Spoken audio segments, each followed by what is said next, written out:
નર્મદા લાઈવમાં તમારું સ્વાગત છે। નર્મદા જિલ્લાના રાજપીપળામાં એક એવી ઘટના સામે આવી છે જેના વિશે જાણીને તમને ખૂબ આશ્ચર્ય થશે, કારણ કે આ ઘટના ન્યાયના મંદિર એટલે કે ન્યાયાલયના જૂના બિલ્ડિંગ સાથે જોડાયેલી છે। વર્ષો સુધી સેંકડો લોકોને અહીંયાથી ન્યાય મળ્યો હશે। હજારો લાખો કેસોના નિવારણનું સાક્ષી રહેલું આ બિલ્ડિંગ આજે સુનકાર અને ભયંકર ભાસે છે। આજથી 46 વર્ષ પહેલાં 1980માં રાજપીપળામાં લોકોને ઘર આંગણે ન્યાય મળી રહે તે માટે તત્કાલીન ગુજરાત હાઈકોર્ટના મુખ્ય ન્યાયમૂર્તિ શ્રી બિપિનચંદ્ર દીવાનના હસ્તે આ બિલ્ડિંગનું ઉદ્ઘાટન કરવામાં આવ્યું હતું। પણ હવે આ મિલકત રેઢિયાળ થઈ જતા તસ્કરો અને અસામાજિક તત્વોની નજરે ચડી છે અને જૂની ન્યાયાલય સંકુલની પાછળ આવેલા લીમડાના ઝાડ સહિતના વૃક્ષોની કથિત ચોરીની ઘટના બની છે। જૂના કોર્ટ બિલ્ડિંગમાં આવેલા ઝાડ કોણે કાપ્યા, એના કરતાં પણ કોણે કપાવ્યા એની તપાસ જરૂરી છે, કારણ કે નર્મદા લાઈવના કેમેરામાં આ ઘટના પ્રથમવાર કેદ થઈ ત્યારે કોર્ટ બિલ્ડિંગના પાછળના ગેટનું તાળું ખુલ્લું હતું, પણ જેવી આ તપાસ માર્ગ મકાન વિભાગની કચેરી સુધી પહોંચી તેના બીજા દિવસથી આ ગેટને તાળું લાગી ગયું। તો આ ગેટનું તાળું ખોલનાર અને બંધ કરનાર કોણ છે એની ઓળખ થઈ જાય તો આ લીમડાના લીલા ઝાડની કોણે ચોરી કરી, લાકડા ક્યાં વેચ્યા, કોણે પૈસા ખાધા, એ તમામ ઘટનાની સમગ્ર સત્ય બહાર આવે તેમ છે।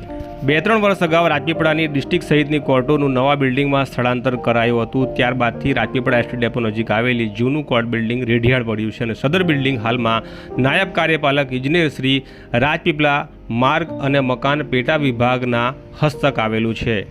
ત્યારે રેઢિયાળ પડેલી ઇમારતનો તકનો લાભ ઉઠાવી કોઈ અજાણ્યા ઇસમો દ્વારા લીમડા સહિતના લીલા ઝાડોની કથિત રીતે ચોરી કરાઈ હોવાની શક્યતા છે।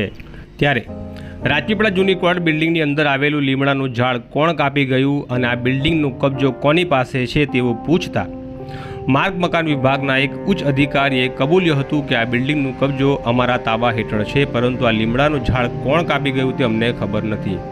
ત્યારે અમે તેમને કહ્યું કે શું તેઓ આ બાબતે પોલીસ ફરિયાદ આપશે?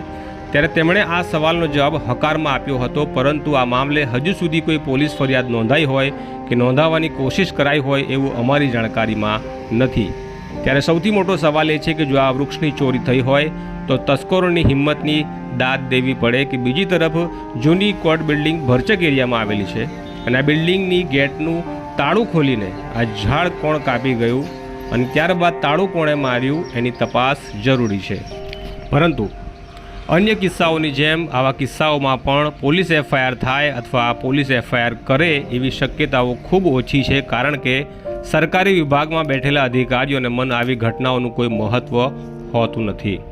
એટલે અન્ય ભૂલાઈ ગયેલી ઘટનાઓની જેમ આ ઘટના પણ આળસુ થઈ ચૂકેલી નોકરશાહીના ભોગે ભૂલાઈ જશે એવું માની જ લેવું જોઈએ એવું મને લાગે છે।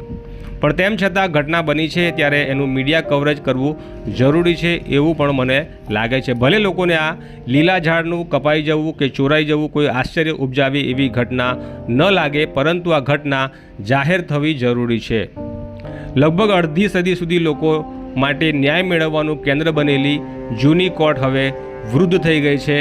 પહેલાં તો વકીલો, અરજદારો, ફરિયાદીઓ, સાક્ષીઓ અને આરોપીઓની અવરજવરથી ધમધમતી કોર્ટ હવે સુનસાન અને વેરાન છે।